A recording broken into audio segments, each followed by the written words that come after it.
இந்த வீடியோ வந்து கன்டினியூஷன். இதுக்கு முன்னாடி ஜஸ்டிஸ் பார்ட்டி உருவானதுக்கு முன்னோடியாக இருந்ததெல்லாம் பார்த்தோம். அந்த வீடியோ பார்த்துட்டு இது செகண்ட் வீடியோ. தேர்தல் திருப்புமுனை 1916 இம்பீரியல் லெஜிஸ்லேட்டிவ் அசம்பிளி, அதாவது சட்டமன்ற தேர்தலில் வந்து பார்த்திங்கன்னா நான் பிராமின் அண்ட் பிராமின் போட்டிடுறாங்க. நான் பிராமின்ஸ் யாருன்னா டிஎம் நாயர், பி ராமராயர். பிராமினில் பார்த்தீங்கன்னா ஸ்ரீனிவாச சாஸ்திரி, கேவி ரங்கசாமி, ஐயங்கார். இதில் பிராமின்ஸ் வந்து வின் பண்ணுறாங்க. அதுக்கடுத்து தியாகராய செட்டியும் குமார வெங்கட நாயுடுவும் நான் பிராமினில் நிற்கிறாங்க. அந்த சைடு வந்து ஹோம் ரூல் லீக், அங்கே ஹோம் ரூல் லீக் வின் ஆயிடுது.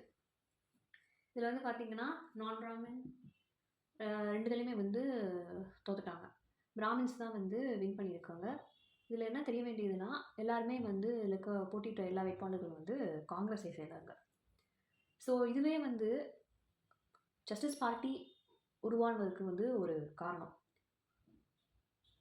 ஏன்னா ரொம்ப சிறுபான்மை சமூகத்தை சேர்ந்த பிராமணர்கள்லாம் வந்து வின் பண்ணிட்டாங்கிறது வந்து ஒரு அதிர்ச்சியான இருந்தது.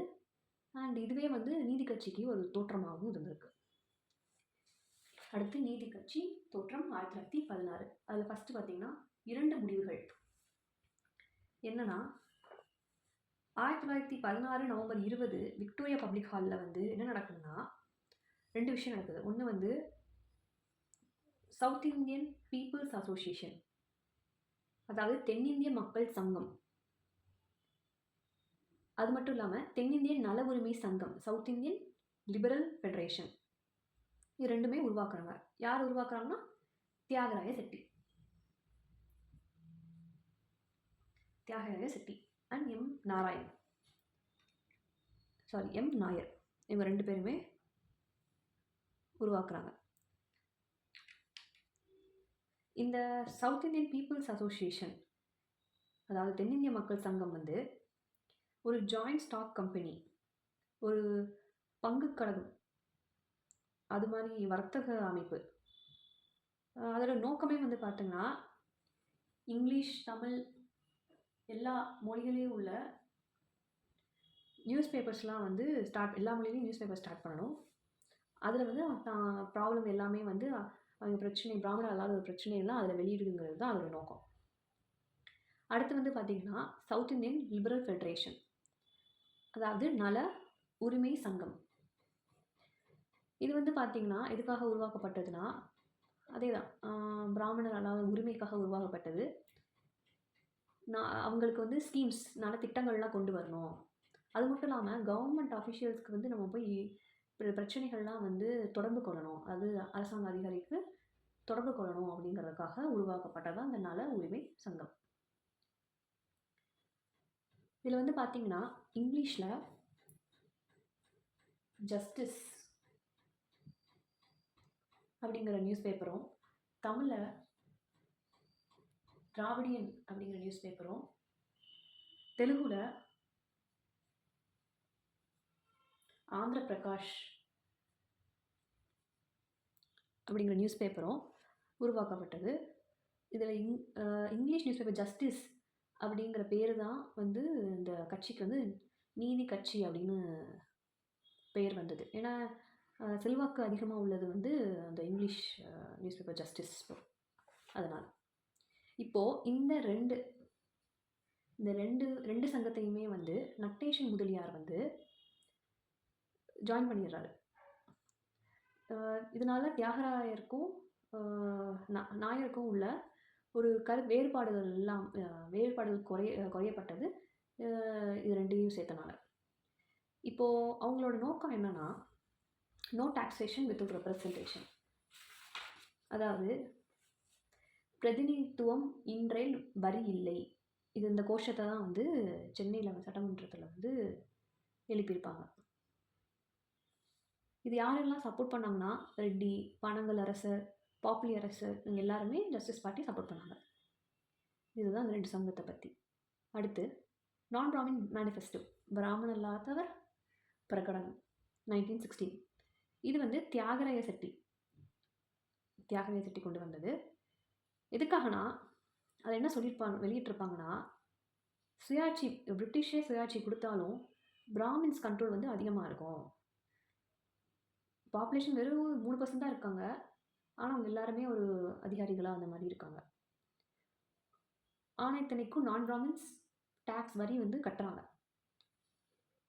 ஸோ இதில் வந்து என்ன பிரச்சனைனா கேஸ்ட்டை வந்து எலிமினேட் பண்ணணும் அப்படிங்கிற விஷயம் தான் வந்து இந்த நான் பிராமின் மேனிஃபெஸ்டோ. அடுத்து வந்து பார்த்திங்கன்னா கண்டனக்குரல். இதில் என்னென்னா இந்த பிராமண பிரகடனங்களை வந்து அதை வந்து ஒரு மேக்னா கர்த்தா ஃபார் நான் பிராமின் சொல்கிறாங்க. இதில் நான் பிராமின்ங்கிற வார்த்தை 13 தடவை வந்து மென்ஷன் பண்ணியிருக்காங்க. இதுதான் அதில் தெரிய வேண்டியது. இது மட்டும் இல்லாமல் தேசிய பத்திரிகைகள்லாம் வந்து இந்த பிரகடனை வந்து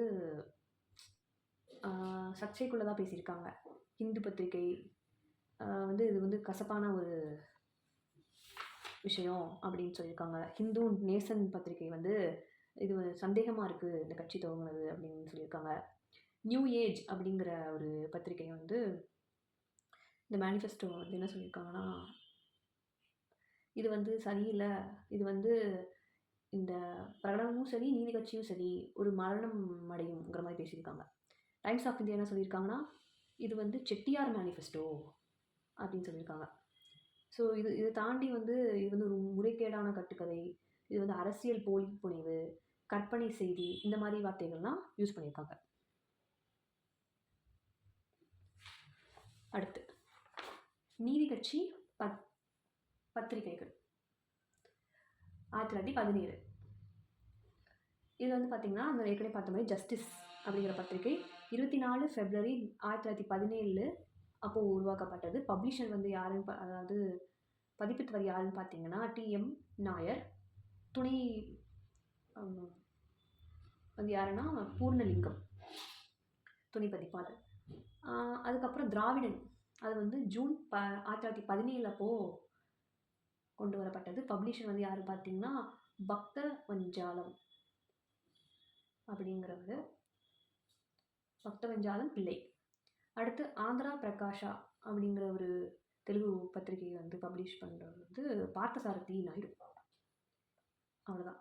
அடுத்து பிராமன் அல்லாதவர் மாநாடு 1917. ஒரு 6 மாநாடு நடத்தினாங்க. 1917 ஆகஸ்ட் 19 ஃபஸ்ட்டு கோயம்புத்தூரில் நடத்தியிருக்காங்க. அதே போன்று சேலம், திருநெல்வேலி, விகாவடி, புலிவேண்டியா, பெரவடா இந்த மாதிரி இடத்துலலாம் நடத்தியிருக்காங்க. எதுக்காகனா எஜுகேஷன், ஹெல்த்து, வறுமை இந்த மாதிரி விஷயங்கள்லாம் வந்து இம்ப்ரூவ் பண்ணணும், சமூக ஒழுக்க நிலைகள் எல்லாமே மேம்படுத்தணும் அப்படின்னு கொண்டு வரப்பட்டது. இது மட்டும் இல்லாமல் பிரிட்டிஷருக்கு நான்காம் அவங்கள பற்றி எடுத்துரைக்கணும் அப்படின்னு சொல்லிட்டு உருவாக்கப்பட்டது. முதல் மாநில மாநாடு வந்து பார்த்திங்கன்னா டிசம்பர் 28 29 1917 சென்னையில் நடைபெற்றது, வெல்லிங்டன் தியேட்டரில். இதான் வந்து முதல் மாநில மாநாடு. நான்காம் கான்ஃபரன்ஸ் எங்கே நடந்ததுன்னா கோயம்புத்தூர். மாநில மாநாடு வந்து சென்னை, வெல்லிங்டன் தியேட்டர். மெயினாக எதை பற்றி பேசியிருக்காங்கன்னா primary education, agriculture education, government job, உள்ளாட்சி அமைப்பு, ஸோ சோஷியல் ரிலீஜியஸ் டெவலப்மெண்ட், வகுப்பு வாரி பிரதிநிதித்துவம், இது எல்லாத்தையும் வந்து டிஸ்கஸ் பண்ணியிருக்காங்க. ஸோ இதுதான் வந்து முதல் மாநாட்டில் நடந்தது. தேர்தல் திருப்புமுனை பார்த்தோம், நீதி கட்சி தோற்றம் எப்படி தோற்றமானதுன்னு பார்த்தோம். அடுத்த வீடியோவில் வந்து 1916 என்ன நடந்துச்சுன்னு பார்ப்போம். தேங்க்யூ.